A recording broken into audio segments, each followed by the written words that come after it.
믿음의 기도로 충만하라 라고 하는 제목으로 오늘 체험 설교 시리즈 세 번째 시간 우리 여러분들과 함께 말씀 나누도록 하겠습니다. 우리가 신앙생활하면서 종종 이런 표현을 쓸 때가 있습니다. 누구에게 말하거나 아니면 내 스스로에게도 이렇게 이야기할 때가 있죠. 내가 요즘 시험에 빠진 것 같다. 내가 요즘 환난과 역경 속에 빠진 것 같다. 나 시험 든 것 같아 라고 하는 표현들 말입니다.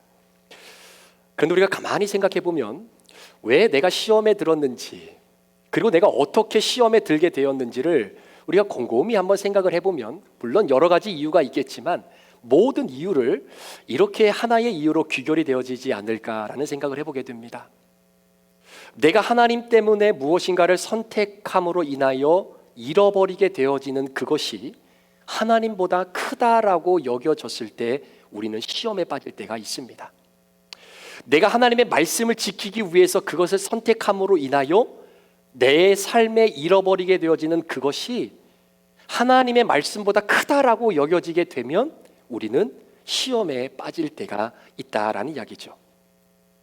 우리 모두는 나름대로 크고 작은 시험과 역경과 환난을 겪으면서 살아가게 됩니다. 때로는 정말로 약소하고 작은 시험과 환경 아무것도 아니다라고 생각했지만 그것이 오히려 나로 하여금 하나님 앞으로 더 가까이 나아가는 내 믿음의 발목을 꽉 붙잡고 있다라고 하는 것을 우리는 때로 경험할 때가 있습니다.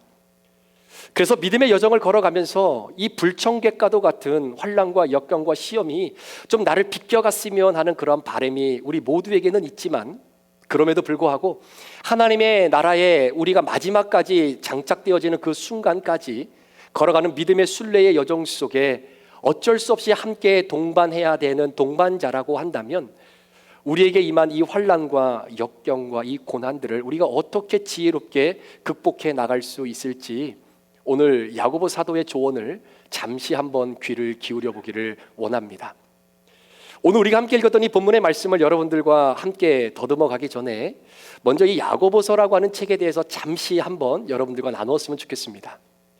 신약성경 27권 중에 야고보 사도가 쓴 책은 딱 한 권밖에 없을까요? 무엇일까요? 야고보서입니다. 이 야고보서의 말씀, 어떻게 보면은 야고보 사도가 여러 책이 아니라 딱 한 권의 책을 썼고 그 책의 가장 마지막 부분에 해당되어지는 부분이 오늘 우리가 본문으로 선택한 내용입니다. 야고보 사도가 이 편지를 쓰면서 여러 가지 하고 싶은 이야기가 많이 있었겠지만 그 편지의 가장 마지막 부분에 자신의 혼심혈을 기울여서 마치 유언처럼 남겨주고 싶었던 그 메시지의 핵심은 바로 기도입니다. 기도의 능력을 소유하라라는 이야기입니다. 마치 기도라는 것은 문장 부호의 따옴표처럼 처음 따옴표로 시작된 문장은 반드시 따옴표로 맞추어져야 되는 것처럼, 마치 기도라는 것은 문장의 괄호처럼 여는 괄호가 있으면 반드시 닫는 괄호가 있어야 되는 것처럼, 우리 신앙의 여정에 있어서 가장 처음은 기도로 시작되었다면 우리 인생과 믿음의 결말은 반드시 기도로 마무리가 되어져야 된다라는 것이죠. 보통 사람들이 재산을 분류할 때에 부동산과 동산 두 가지로 나누어 분류를 하게 됩니다. 보통 부동산 하면 여러분 움직이지 않는 재산을 이야기하는 것이죠. 여러분의 땅이라든가, 땅 가지고 계십니까? 자, 여러분의 땅이라든가 집이라든가, 이것은 내가 어디를 가도 그 부동산의 재산은 그곳에 그대로 있는 것이지 움직이지 않습니다. 또 한 가지 재산의 한 부류는 동산이 있습니다. 아마 여러분들 우리가 잘 아는 것처럼 캐시는 내가 어디를 가든지 항상 내 주머니에 나를 따라다니기 때문에 내가 있는 그 장소가 바뀔 때마다 그 캐시의 재산의 가치는 끊임없이 움직여가게 되는 것이죠.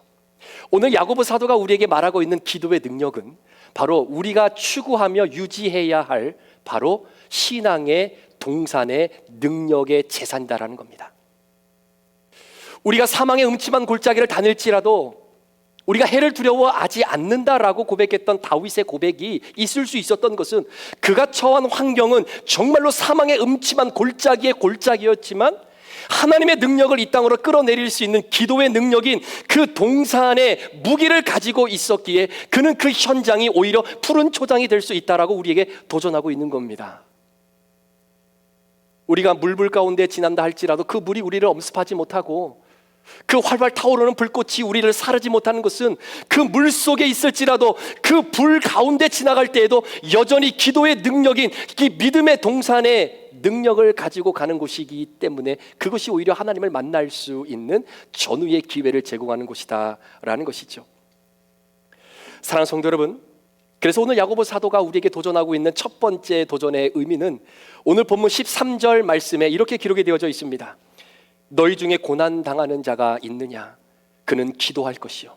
즐거워하는 자가 있느냐? 그는 찬송할지니라. 고난당하는 분이 계십니까? 기도하십시오.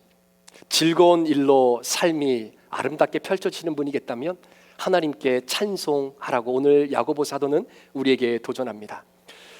그런데 왠지 우리 모르게 우리가 이 본문 말씀을 이렇게 읽다 보면 그래, 이 말씀은 나에게 주시는 말씀 맞습니다. 왠지 내가 환난당하고 역경 속에 있는 나에게 주시는 하나님의 메시지가 들리는 것 정말로 중요한 부분입니다. 자, 그런데 야고보 사도가 오늘 이 말씀을 우리에게 허락하시는 것은 이 말씀을 읽는, 편지를 읽는 수신자가 어느 한 사람에게 제한적으로 이렇게 갖추어져 있는 그러한 사람에게만 주는 메시지가 아니다라는 겁니다. 예를 들면 사도 바울이 디모데전서나 디모데후서의 편지를 쓰는 것은 궁극적으로 믿음의 영적 아들인 디모데에게 영적 아비로서 던져주고 싶었던 이야기를 전해주었던 편지가 바로 디모데전서, 디모데후서와 같은 한 사람에게 한정된 그런 수신자의 한계성이 있다면 왠지 모르게 이 야고보서의 수신자는 한 사람이 아닙니다. 그럼 과연 이 수신자는 누구를 성경은 말하고 있는 것일까요? 야고보서 1장 1절의 말씀에 보면 이 편지를 읽는 수신자가 이렇게 기록되어져 있습니다. 그리스도 예수의 종된 나 야고보는 온 세상에 흩어져 있는 12지파에게 문안하노라. 온 세계에 흩어져 있는 12지파에게 보내는 하나님의 메시지라는 것이죠. 자, 온 세상에 흩어져 있는 12지파는 누구일까요? 이들은 믿음과 신앙의 자유를 찾아 이곳저곳 정처 없이 떠돌아다니고 있는 광야의 믿음의 나그네들입니다. 쉽게 설명드리면 러시아가 우크라이나를 침공함으로 인하여 우크라이나의 기독교인들과 많은 선한 백성들은 자신의 삶의 터전을 뒤로 한 채 어디로 가야 될지를 몰라 그저 자신들의 믿음과 생명을 연명하기 위해 정처 없이 피난의 행렬로 떠나고 있는 바로 그 사람들의 모습을 조금이나마 생각해 본다면 오늘 본문 말씀의 뉘앙스를 여러분들이 충분히 이해하실 수 있을 것입니다.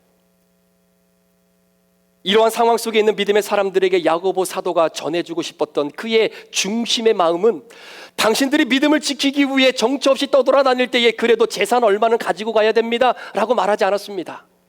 그래도 피난을 떠날 때에 3, 4일 정도 먹을 양식과 어차피 때로는 밤에 밖에서 잠을 잘 때도 있으니까 이슬을 막을 수 있는 두꺼운 외투 정도 하나는 가지고 나가야 됩니다 라고도 말하지 않았습니다. 오늘도 내일도 정처 없이 도망 다녀야 하는 사람들에게 줄 수 있는 야고보 사도의 유언과도 같은 마지막 메시지의 핵심, 당신들이 어디를 가든 그것이 황량한 벌판이든 그곳이 비를 막지 못하는 광야의 한복판이든 어디를 가든지 다른 것은 못 갖고 가도 이것 하나만큼은 꼭 가지고 가셔야 됩니다. 그것이 무엇이냐면 기도의 능력이라는 거예요. 오늘 본문 말씀, 하나님께서 우리에게 주시는 그 아름다운 모습, 그래서 왠지 모르게 고난당하는 자라고 하는 이 표현을 들으면 내가 지금 고난당하고 있으니까, 내가 지금 환난 가운데 있으니까 그래 나를 향해 주시는 말씀인 것처럼 느껴지지만 아니요, 피난의 행렬 속에 있는 모든 사람들이 다 고난과 아픔의 현장 가운데에 있었던 사람입니다. 따라서 고난당하는 자가 있느냐라고 하는 것은 나뿐만 아니라 내 주변을 돌아보았을 때 나와 함께 힘듦과 역경 속의 터널을 거닐고 있는 믿음의 지체가 보였을 때 그들을 위하여 함께 기도하라라고 하는 메시지가 이 안에 담겨져 있는 것이죠. 마치 내가 당하는 고난과 역경과 환난이 다른 누구보다도 가장 힘들다고 여기는 그 상대적인 마음은 우리 이기적인 인간의 마음 속에는 누구나 찾아올 수 있는 겁니다. 그런데 여러분, 마치 제2의 인생을 꿈꾸기 위해서 다윗이 아둘람굴이라고 하는 곳에 숨어 있다라고 하는 소식을 듣고 사람들이 모이기 시작하지 않습니까? 그런데 아둘람굴에 온 사람들의 상황이 어떤가요? 가방끈이 긴 사람들이 아닙니다. 육신적으로 건강한 자들도 아닙니다. 마음에 건강함이 있는 사람들도 아닙니다. 싸움에 능한 능사들도 아닙니다. 성경은 표현하기를 모두가 다 환난당한 자, 빚진 자, 마음에 상함이 있는 자, 마음에 눈물로 얼룩진 자들이다 라고 성경은 표현하고 있다라는 거예요. 내가 겪고 있는 고난이 저 사람이 겪고 있는 고난보다 훨씬 더 심하다고 했는데 그 아둘람굴에 들어가 보니까 내가 겪고 있는 이 고난과 아픔은 저 사람이 겪고 있는 고난과 아픔과 비교해 봤을 때는 아무것도 아니다라는 것을 깨닫게 되는 것처럼, 오늘 야고보 사도는 정처 없이 믿음의 여정을 걸어가고 있는 그 신앙의 지킴이들에게 당신의 고난과 고통도 아프고 힘들지만 그 역경 속에 있는 또 다른 이들을 바라볼 때 함께 기도해 주어야 된다라는 사실이죠. 자, 그런 의미로 13절 말씀을 여러분 다시 한번 스크린을 통해 보십시오. 너희 중에 고난당하는 자가 있느냐? 그는 기도할 것이요, 즐거워하는 자가 있느냐? 그는 찬송할지니라. 이렇게 한번 해석하면 어떨까요? 너희 중에 고난 당하는 자가 내 눈에 보이느냐? 그 고난 당하는 자를 위하여 함께 기도하라. 그 고난 속에서도 하나님이 주신 은혜를 케어내어 즐거워하는 자가 네 눈에 보이느냐? 너는 즐거워할 환경이 아니더라도 그 즐거움과 함께 마음을 모아 하나님께 찬송과 영광 올려드려라. 이렇게 해석할 수도 있지 않겠습니까? 오늘 15절에 기도해라, 찬송해라 라고 하는 이 헬라어의 언어적인 표현은 우리 영어의 must라고 하는 개념이 들어가 있는 단어입니다. 반드시 해야 된다는 것이죠. 시제는 또한 현재입니다. 따라서 그리스도인들은, 믿음의 신앙을 지키기 위해 정처 없이 피난을 떠나고 있는 당신들은 고난당할 때에 저 사람을 위해 기도해 줄까? 내 눈으로 분명히 저 사람이 힘듦과 역경 속에 있는 게 보였는데 다음에 기도해야지, 이게 아니라는 거예요. 반드시 기도해 주어야 한다라는 것입니다. 아니, 나는 이렇게 힘든데 저 사람은 저렇게 즐거워? 샘나. 이게 아니라 나는 비록 이러한 상황이지만 저런 은혜를 깨달아 감사할 수 있다면 내가 그와 함께 찬양으로 하나님께 영광 올려드리는 그 반열에 나도 함께 참여할 수 있어야 된다라는 것이죠. 여러분, 그런 의미로 본다면 우리 그리스도인들의 삶은 기도와 찬양이 우리의 인생의 일상이 되어야 되는 것입니다. 왜 그럴까요? 물론 틀릴 수도 있지만 말씀을 준비하면서 그런 생각이 들었습니다. 우리 인생이라고 하는 것 자체가 수학 등식으로 따져보면 즐거운 날 플러스 고난 이꼴 우리의 인생 아닙니까? 하나님 앞에서 우리의 고난과 즐거움도 하나님이 우리와 함께 계시지 않게 될 때에 그것은 고스란히 시험이 될 수밖에 없지만, 기도하며 찬양하면서 하나님 앞에서 내게 일어난 모든 일들을 하나님의 시각으로 해석해 나가기 시작할 때에 우리는 그 환난과 역경을 이겨낼 수 있는 것입니다. 자, 야고보 사도는 우리 인생에 늘 동반자로 함께 가는 그 역경과 고난의 한 예로 우리에게 한 가지 던져주는 예가 바로 질병입니다. 여러분, 질병은 우리가 겪는 고난 가운데 하나 맞지요. 물론 우리가 하나님이 주신 몸을 제대로 관리하지 못했기 때문에 병이 우리에게 찾아올 때도 있지만, 때로는 하나님께서 나에게, 우리 가정에게, 우리 교회에게 던져주시고자 하시는 메시지가 우리의 귀에 들리게 하기 위하여 우리에게 때로는 질병을 허락해 주실 때도 있다라는 것입니다. 자, 오늘 15절 말씀을 다시 한번 보실 때 아주 중요한 표현 한 가지가 있는데요, 한번 보십시오. 믿음의 기도는 병든 자를 구원하리니 주께서 그를 일으키시리라. 혹시 죄를 범하였을지라도 사하심을 받으리라고 기록되어 있습니다. 여러분, 믿음의 기도는요, 병든 자를 구원한다라고 기록합니다. 자, 그렇다면 병든 자를 구원하기 위해서 우리는 믿음의 기도를 드려야 되는데, 자, 믿음의 기도는 어떤 기도일까요? 믿습니다를 세게 여러 번 하면 그 기도가 믿는 기도가 되는 겁니까? 여러분, 믿음의 기도라고 해서 병든 자를 앞에 놓고 당장 이 자리에서 나야 됩니다라고 기도하는 것이 여러분 믿음의 기도일까요? 야고보 사도는 그게 믿음의 기도가 아니다라고 우리에게 말해주고 있는 겁니다. 자, 믿음의 기도는 이런 기도가 아니겠는가? 믿음의 기도는 병을 통해 들려주시고자 하시는 하나님의 메시지를 알려달라고 하나님께 기도하는 바로 그 기도. 믿음의 기도는 내 뜻이 아니라, 우리의 뜻이 아니라 하나님의 뜻이 무엇인지 우리로 하여금 알려달라고 함께 기도하는 바로 그 기도가 여러분 믿음의 기도가 아닐까요? 그래서 야고보서에서의 온전한 치유, 온전한 회복은 말 그대로 단순하게 육신적인 질병이 나았다라는 의미에서의 온전한 치유를 말하는 것이 아니라 야고보 사도의 표현을 빌리면 온전하고 구비하여서 조금도 부족함이 없는 그 상태가 바로 온전한 치유, 진정한 회복이다라고 야고보 사도는 우리에게 말하고 있는 겁니다. 그래서 의도적으로 15절에 이렇게 표현한 거예요. 야고보 사도가 믿음의 기도는 병든 자를 회복하게 한다라고 기록한 게 아닙니다. 그래서 믿음의 기도는 병든 자를 치유하고 낫게 한다라고 기록한 것이 아닙니다. 그래서 야고보 사도는 믿음의 기도는 병든 자를 구원한다라고 표현합니다.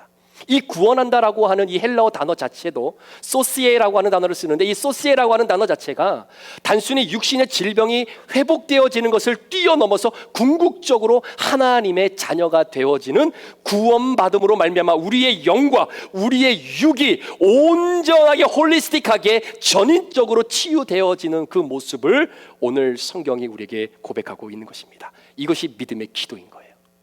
믿음의 기도는 의인을 구원하는 겁니다. 병든 자를 구원하는 겁니다. 그 병든 자의 구원은 육신의 구원뿐만 아니라 하나님의 자녀가 되는 구원의 회복까지도 가져오게 되는 것. 여러분, 그 믿음의 기도의 주인공들이 되시고 싶지 않으십니까? 않으십니까? 네, 그 기도의 주인공들이 되기를 축복합니다. 자, 사도 야고보 사도가 15절에 믿음의 기도라는 것을 설명하면서 16절로 넘어오면서 이 믿음의 기도가 조금 더 구체적으로 무엇인지 우리에게 한 가지 다른 표현으로 설명해 주고 있는데, 자, 16절 말씀을 한번 보십시오. 그러므로 너희 죄를 서로 고백하며 병이 낫기를 위하여 서로 기도하라. 의인의 간구는 역사하는 힘이 큼이라. 의인의 간구는 역사하는 힘이 크다라는 거예요. 여러분, 역사하는 힘이 크다는 것은 무엇을 역사하는 힘이 크다는 걸까요? 바로 그 앞부분에 나와 있는 배입니다. 너희가 서로 죄를 고백하며 병이 낫기를 위하여 서로 기도하라는 거예요. 자, 내가 저 사람을 위해서 병이 낫기를 위해 기도하는 거 너무나 좋지만, 여러분, 의인의 간구는 역사하는 힘이 큰 거예요. 그런데 여러분들의 기도가 의인의 간구가 되어야 되는 것 아니겠습니까? 그런데 그 의인의 간구는 어떤 기도냐면요, 서로가 서로의 죄를 고백하는 거예요. 여러분, 자녀들 키우실 때 어떤 일이 있으셨습니까? 이런 일이 있지 않으셨나요? 우리 자녀들 처음 키우다 보면 아이들이 아픕니다. 물론 아이들이 아프면서 성장하는 것이죠. 지금이야 그렇게 이야기하지만 처음 아이를 태어나서 아이를 기를 때 누가 알려줍니까? 이 아이가 왜 아픈지, 무엇 때문에 아픈지. 그럴 때 예수 믿는 부모들의 마음속에는요, 가르쳐주지 않아도 이런 마음이 찾아 들어오는 거예요. 혹시나 내가 하나님 앞에 잘못한 것이 있기 때문에 그런 게 아닐까? 혹시나 우리 부부가 하나님 앞에 제대로 신앙생활하지 못해서 그런 것 아닐까? 아니, 그러지 않아도 그런 생각이 자연스럽게 믿는 부부들의 마음에는 찾아온다라는 겁니다. 여러분, 동의해 주실 수 있으세요? 네. 그게 진짜 부모의 마음인 거예요. 서로가 서로의 죄를 위하여 고백하며 기도할 때, 그 기도를 통해 아픈 내 자녀들, 아픈 내 지체, 아픈 내 형제 자매를 위해 간절하게 기도하는 그 기도가 의인의 기도가 되는 것이고요, 그 의인의 기도는 역사하는 힘이 크다는 거예요. 우리 부부끼리 함께 예배드리시는 귀한 성도님들, 정말로 주의 이름으로 축복합니다.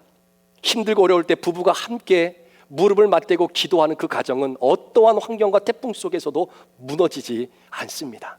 소망하며 기도하기는 그런 아름다운 부부의 모습들이 여러분의 믿음의 가정 속에 늘 회복되어지기를 주의 이름으로 축복합니다. 자, 이 믿음의 간구는요, 결국 사도 야고보가 말하고자 하는 것이 믿음의 기도라는 겁니다. 믿음의 기도는 병든 자를 구원합니다. 여러분, 의인의 기도는 역사하는 힘이 큰 겁니다. 따라서 믿음의 기도와 의인의 간구는 동일한 표현이다라는 거예요. 자, 그 이유를 야고보서 2장에 보면 야고보 사도는 의인이란 믿음을 가지고 있는 자가 의인이 아닙니다. 야고보서에서의 의인은 믿음을 가지고 있지만 그 믿음으로 행하는 자가 의인인 거예요. 믿음으로 행하는 자는 어떤 사람입니까? 하나님 나라의 그 소망을 두고 먼저 그의 나라와 그의 의를 구하는 사람이 믿음의 사람이겠죠. 여러분, 믿음의 사람은 어떤 사람일까요? 하나님의 말씀이 어떠한 말씀이든 간에 그 말씀을 내가 믿음으로 지켜내고 순종하겠다라고 하는 결단을 들이며 살아가는 사람이 믿음의 사람이겠죠.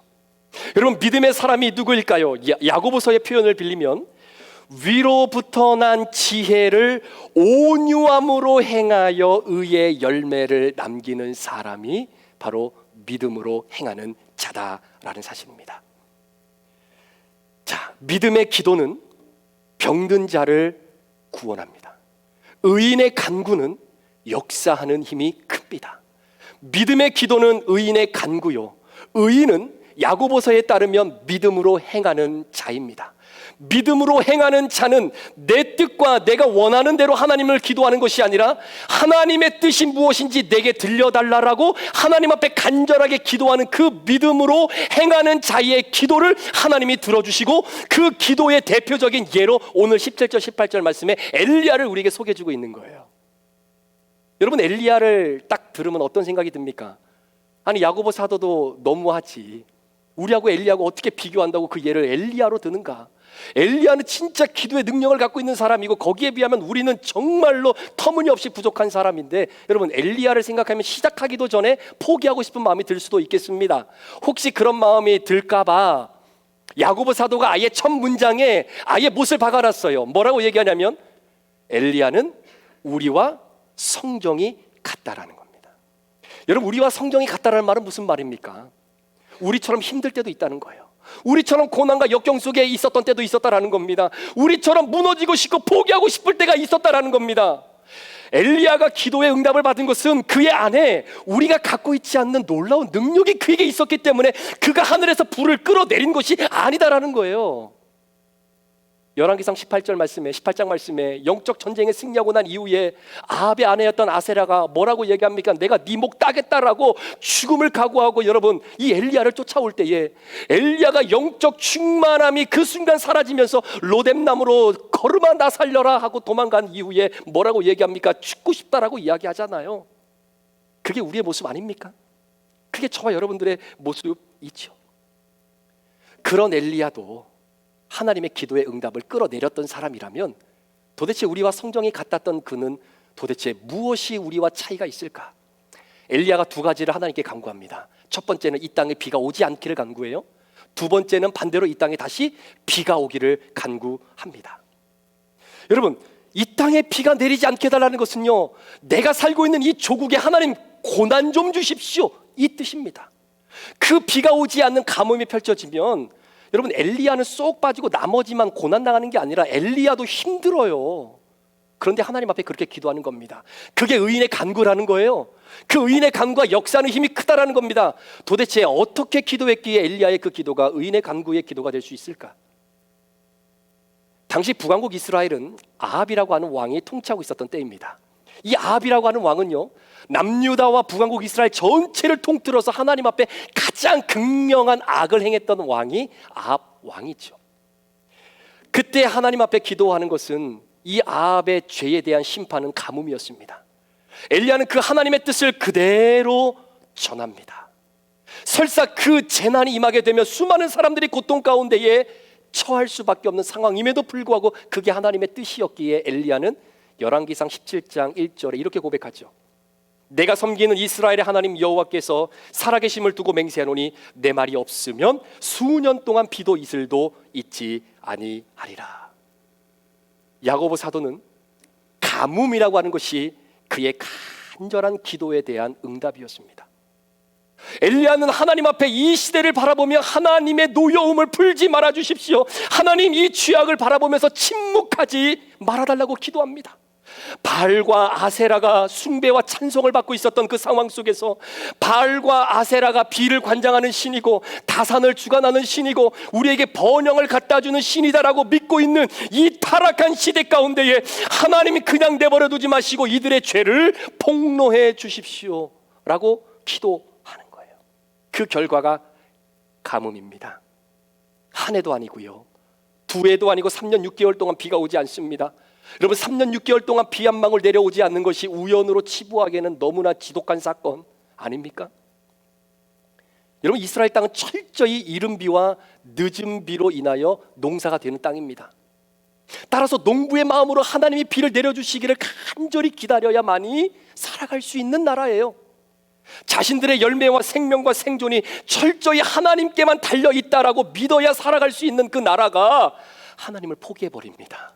하나님을 저버립니다. 우상을 숭배해요. 그랬더니 하나님이 하늘 문을 닫아놓으시고 비를 그치게 만드신 거예요. 적과 꿀이 흐르는 땅이 순식간에 죽음과 황폐함의 땅으로 바뀌어버립니다. 이른 비와 늦은 비 제때 한 번만 내려주지 않아도 1년 농사가 완전히 마무리가 되어지게 되는데, 여러분 1년도 2년도 3년도 아닌 3년 6개월 동안 비가 내리지 않았으니 그 적과 꿀이 흐르는 땅이 어떤 땅으로 변했겠습니까? 말이 3년 6개월이지 4년 정도는 기본적으로 비가 오지 않았으니까 농사도 못 지을 것이고, 이미 비가 내리지 않아서 땅이 쫙쫙쫙 갈라지고 메말라져 있으니 그 땅이 다시 개간이 되어져서 씨를 뿌릴 때에 그 땅을 뚫고 새싹이 나올 정도의 땅으로 바뀌려면 얼마나 시간이 또 걸리겠느냐라는 이야기예요. 이 일을 경험하고 나서야 비로소 누구든지 이스라엘 백성들 가운데는 바알과 아세라가 비를 관장하고 우리의 번영을 주관하시고 우리에게 다산을 허락하는 신이 아니다라는 것을 인정하게 만들고자 했던 하나님의 메시지는 바로 가뭄이었습니다. 하나님의 뜻은 우리가 이 땅에서 하나님과 상관없이 건강하고, 하나님과 상관없이 하는 일마다 잘 되고, 하나님과 상관없이 살아가는 삶이 너무나 재미있게 살아가게 하는 것이 하나님의 뜻이 아닙니다. 그건 하나님이 하실 수 있는 가장 어려운 일이에요. 아니, 우리를 포기해 버리시면 가능한 일일지는 모르겠습니다. 그건 사랑이 아닙니다. 하나님은 이스라엘이 가뭄을 통해 바알의 허상에서 벗어나 주께 돌아오기를 바라셨어요. 하나님께 돌아오는 것보다 더 큰 축복이 어디 있겠습니까? 비를 오지 않게 해서라도 이스라엘의 죄를 깨닫게 원하셨던 것이 엘리야의 마음, 그것이 하나님 아버지의 마음, 그 마음이 들려졌을 때에 의인의 간구, 엘리야의 기도는 역사하는 힘이 크게 이 땅 가운데 드러나게 되는 것이죠. 우리 사랑하는 성도 여러분, 여러분은 지금 어떤 환난과 고난 속에 있으십니까? 혹시 시험에 들었다라고 생각하시는 분이 이 자리에 계십니까? 오늘도 우리의 기도를 들으시며 응답하시는 하나님을 우리는 절대로 잊어서는 안 됩니다. 모든 것을 쥐고 계신 그 하나님의 뜻에 맞는 기도가 반드시 이 땅에 응답되어지는 줄 믿습니다. 여러분, 믿음의 기도 드리시기를 원하십니다. 여러분, 정말로 의인의 기도를 드리시기를 원하신다면 그 기도를 들으시는 대상인 하나님에 대한 정확한 인식과 믿음이 여러분 가운데 있어야 되는 겁니다. 자, 이 이야기만 하고 오늘 설교를 마치려고 하는데요, 당시 1세기 그리스도인들이 살면서 겪었던 그들의 환난과 고통과 아픔은 죄송하지만 오늘 우리가 겪고 있는 환난과 고통과 어려움과 비교가 될 수 없을 만큼 지독한 사건이었습니다. 그냥 눈만 뚝 감으면 지나가겠지 하는 그런 고통과 아픔이 아니라 차라리 오늘 잠을 잘 때 내일 눈을 뜨지 않았으면 하는 그러한 인생의 최악의 힘듦의 모습을 가지고 살아갔던 바로 그러한 자들, 극한의 두려움과 죽음에 대한 공포가 이들의 삶을 온전하게 짓눌러 버리게 될 때 하나님이 생각날까요? 혹시 여러분 이런 환난과 역경을 경험하신 적이 있으십니까? 인간으로서 겪을 수 있는 최악의 극한의 공포와 두려움에 짓눌려 살아가게 되면 죄송합니다, 하나님도 안 보여요. 하나님도 안 보입니다.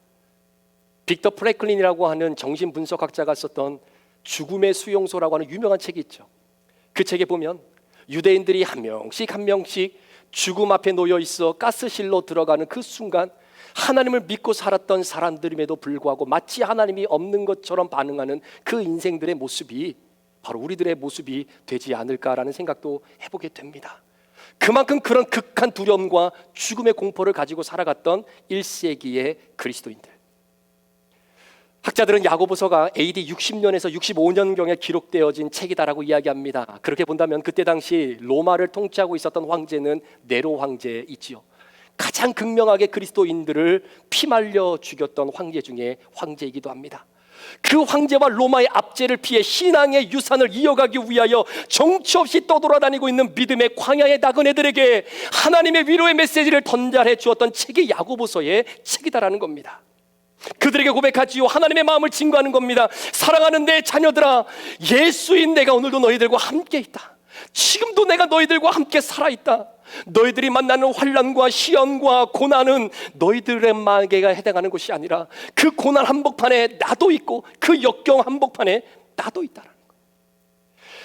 말씀을 세상으로 창조했던 능력 가지고 그 능력 그대로 너희와 함께 있고, 죽은 자를 살리고 병든 자를 치유했던 그 능력 그대로 너희들과 함께 있다라고 야고보 사도를 통해서 하나님의 위로의 마음을 그 믿음의 나그네들에게 전해주고 있는 겁니다. 여러분, 고난이 왜 힘드십니까? 고난이 왜 힘들까요? 이유는 여러 가지가 있겠지만 이 고난이 언제 끝날 줄을 모르기 때문에 그렇습니다. 우리가 코로나 때문에 불편한 게 한두 가지가 아니죠. 그런데 여러분 한번 생각해 보시겠습니까? 한 달 후에 코로나가 완전히 이 세상에서 종식되어진다라고 끝을 알게 되면 그 한 달 동안 여러분 우리가 무엇인들 못하겠어요? 여러분, 마스크 쓰고 다니는 거 불편하지만 왜 한 달 동안 참지 못하고 마스크를 쓰지 않겠습니까? 참지요. 참아내지요. 참을 수 있습니다. 왜? 끝을 아니까. 항암 치료를 받으신 분들의 이야기를 겸손하게 들어보면 정말로 말로 표현할 수 없을 만큼 힘들고 아프시다고 그래요. 그런데 만약에 내가 5번의 항암 치료만 받으면 내 몸속에 있는 암이 깨끗하게 없어진다라고만 한다면 여러분 5번 참아야죠. 5번 힘들고 어렵고 말로 표현할 수 없을 만큼 아프지만 5번만 받으면 없어지는 거 끝나는 걸 알면 참아야죠. 참을 수 있습니다. 왜? 끝을 아니까. 안타까운 것은 내일이 끝나는데 그것을 몰라서 오늘 자살하는 사람들이 참 많아요. 마찬가지로 당시 로마의 황제의 박해 속에 있었던 그리스도인들은 이 박해가 언제 끝날 줄을 몰랐습니다. 그런 상황 속에서 1세기 그리스도인들에게 이 시험과 환난과 고난으로부터 벗어나려면, 이 고난을 종지부 찍으려면, 피리어드를 찍으려면 여러분 이 1세기 그리스도인들은 누구에게 잘 보이면 될까요? 누구에게 잘 보이면 되겠습니까? 네로에게 잘 보이면 되는 거예요. 로마 군사들의 압제와 권력에 잘 보이면 됩니다. 그냥 우리 집 안에 그냥 네로의 황제 동상 세워놓고 많은 사람들 보는 앞에서 무릎 꿇고 눈 한번 딱 감고 You are my Lord, You are my Kyrios, 당신이 내 주인입니다 라고 한 번만 고백하면요, 내 남편 경제생활 잘할 수 있고요, 내 자녀들 학교생활 잘할 수 있고요, 나도 아무런 걱정 근심 없으면서 삶을 살아갈 수 있어요. 지금의 환난과 역경 종지부 찍으려면 네로에게 잘 보이면 되는 거예요. 로마 군인들에게 잘 보이면 되는 겁니다. 그러한 마음이 들고 싶을 때마다 오늘 야고보 사도가 고백하는 게 무엇입니까? 아니다라는 거예요. 이 환난과 역경의 종지부를 찍을 사람은 네로 황제가 아니라, 로마 군인들이 아니라 알파요 오메가요 처음이요 나중이신 하나님이 종지부를 찍어줘야 끝난다라는 겁니다. 사랑하는 성도 여러분, 이 문제만, 이 환난만, 고통만 잘 해결하기 위해서 이 사람이 좀 도와주면 좋은데, 야, 요 계약 저 사람만 좀 문 열어줘서 도와주면 되는데, 내 몸속에 있는 이 병, 야, 저 의사만 좀 잘 고쳐주면 되는데, 아니다라는 거예요. 여러분 잘 들어보세요. 전능하신 하나님이요, 하시겠다라고 하시면 이 세상에 그 무엇도 누구도 그것을 막아낼 수 있는 사람이 없습니다. 반대로 하나님이 막아놓으시면 이 세상의 모든 방법들이 100% 완벽하게 준비되었다 할지라도 하나님이 열어주지 아니하시고 하나님이 풀어주지 아니하시면 안 되는 거예요. 코로나로 힘듭니다. 세계 경제가 침체되어져 있고 러시아와 우크라이나 전쟁으로 인해서 인플레이션이 너무나 심해 피부로 와닿을 정도로 우리의 삶이 고단합니다. 자영업 하시는 분들은 일손을 찾기가 하늘의 별 따기처럼 많이 어렵습니다. 이런 상황에서 어느 분이 이런 믿음을 가지고 삶의 현장으로 들어가시겠습니까? 전능하신 하나님, 하나님이 하시면 되고 하나님이 막으시면 안 됩니다라고 하는 이 믿음을 가지고 오늘 이 힘든 어려운 역경 속으로 누가 이 믿음 가지고 들어가겠느냐라는 거예요. 여러분, 전능하신 하나님은 어떤 하나님이십니까? 능력이 많으신 하나님, 아멘. 전능하신 하나님은 이것도 저것도 요것도 이것도 다 하실 수 있는 하나님, 맞아요. 그런데 여러분 다시 한번 생각해 보실까요? 전능하신 하나님은 하실 수 있는 게 많은 것이 전능하신 하나님이라기보다는 오히려 그런 하나님은 유능하신 하나님 아닐까요?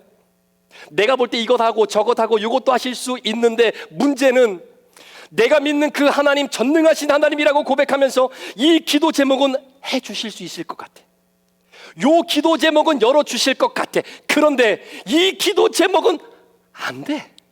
아무리 전능하신 하나님도 이거는 안 돼. 그런데 여러분, 우리 인생 가운데 이거는 안 돼라는 게 얼마나 많습니까? 그러니까 하나님 앞에 기도하지 못하는 것 아닐까요?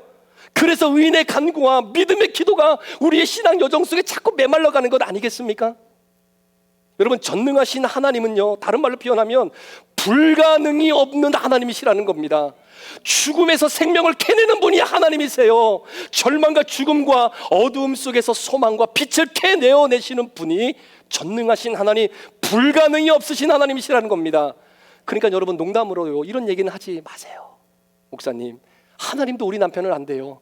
아니, 여러분 남편 하나 못 고치시는 하나님을 우리가 믿어 뭔들 하겠습니까? 그런 하나님 아니라는 거예요.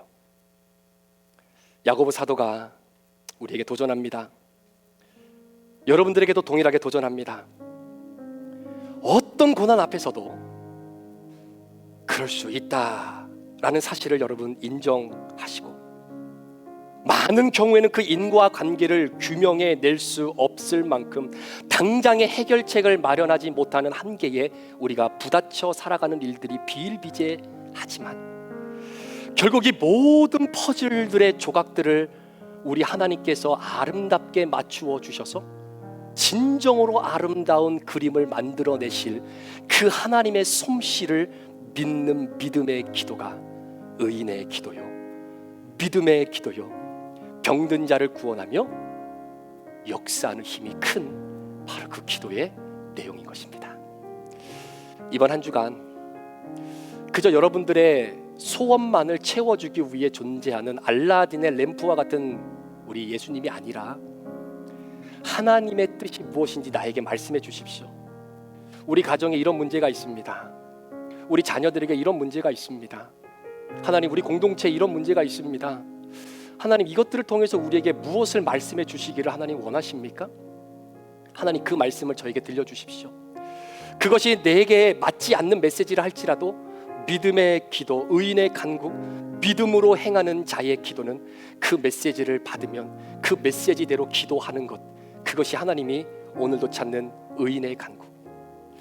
여러분, 이번 한 주간 여러분의 삶이 정말로 비구름이 없어 이 땅이 쫙쫙 갈라질 것만 같은 힘듦과 역경의 연속이라 할지라도 그것마저도 하나님께서 하늘 문을 여셔서 다시금 이 땅에 아름다운 비를 허락하심으로 여러분의 살아계심을 다시 한번 하나님을 통해 증거해 주시기를 원하시는 그 전능하신 하나님을 여러분의 의인의 기도, 믿음의 기도에 잘 담아 이번 한 주간 그 하나님과 기도의 능력으로 속돈되어지는 은혜의 한 주가 되시기를 우리 구주 예수 그리스도의 이름으로 축복합니다. 기도하시겠습니다. 이 시간에 함께 기도하실 때에 한번 잘 생각해 보세요. 이게 영적인 민감함입니다. 다른 게 영적인 민감함이 아니라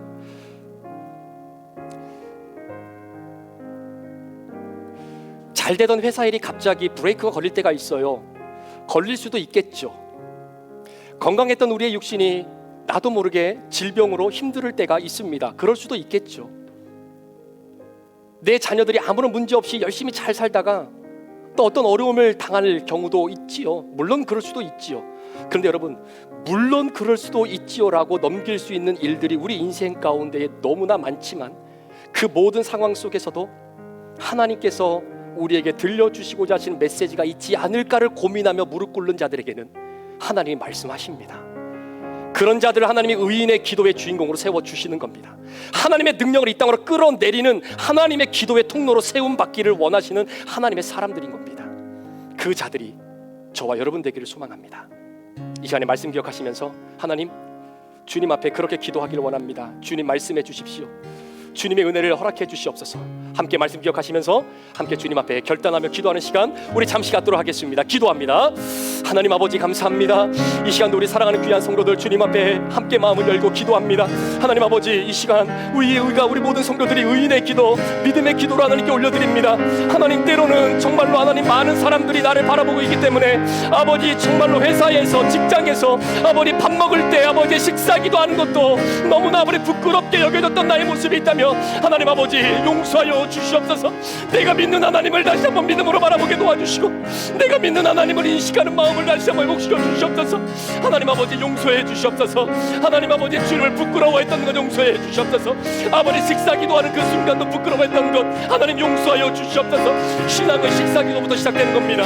하나님 아버지, 하나님이 보지 않듯 아버지 우리의 삶의 장 가운데 하나님께 내 마음을 고백하며 전능하신 하나님을 기억하며 하나님 불가능 없이 가능하시는 하나님을 다시 한번 기도하며 나가는 우리 믿음의 귀한 성도들 되어주시도록 우리 하나님 인도하여 주시옵소서. 오늘도 우리의 기도를 들으시며 응답하기를 원하시는 하나님 아버지, 우리 사랑하는 귀한 성도들 믿음의 기도의 주인공들이 될 수 있도록 우리 하나님께서 축복해 주시기를 원하오니 이 시간도 우리에게 비를 허락하여 주셔서 메마른 땅에 다시 한번 주님의 영광의 새싹이 아름답게 솟아날 수 있도록 우리 하나님 인도하여 주시옵소서. 성령님 도우시고 역사하여 주시옵소서. 함께 찬양합니다. 우리 주는 위대하며 능력이 많으시도다. 그의 지혜 무궁하며 인자는 영원하도다. 상한 자를 고치시며 상처를 싸매시도다. 별들의 수를 세시며 이름을 붙이셨도다. 하나님 역사합니다. 그가 구름으로 하늘을 덮으시며 땅을 위하여 비 준비하시니 그가 구름으로 하늘을 덮으시며 그가 구름으로 하늘을 덮으시며 땅을 위하여 비 준비하시니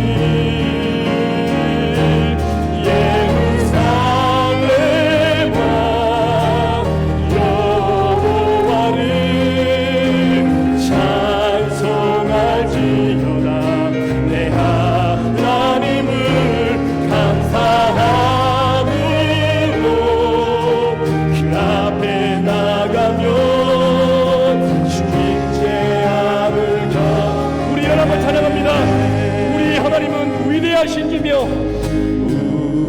우리 주는 위대하며 능력이 많으시도다. 믿음으로 함께 선포하며 공포합니다. 그의 지혜 여러분의 고백이 되기를 원합니다. 인자는 영원하도다. 인자는 영원하도다. 우리와 같이 상한 자를 고치시며 나의 상처를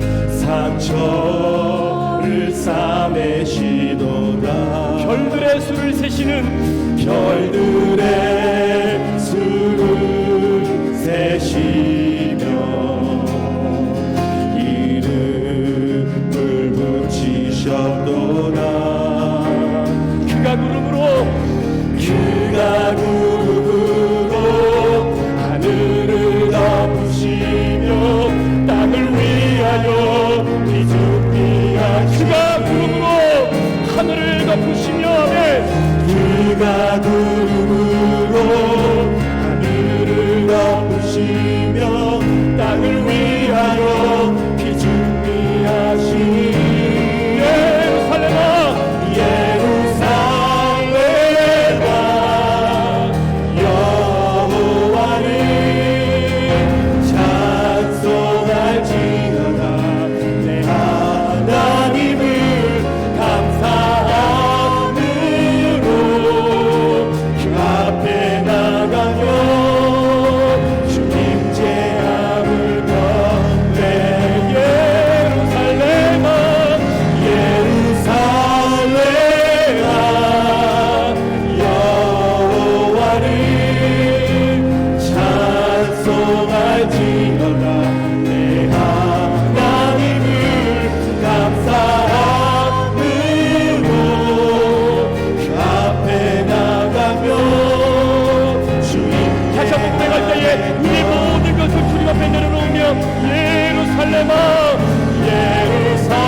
찬양하며 주님 제 안에 겼네.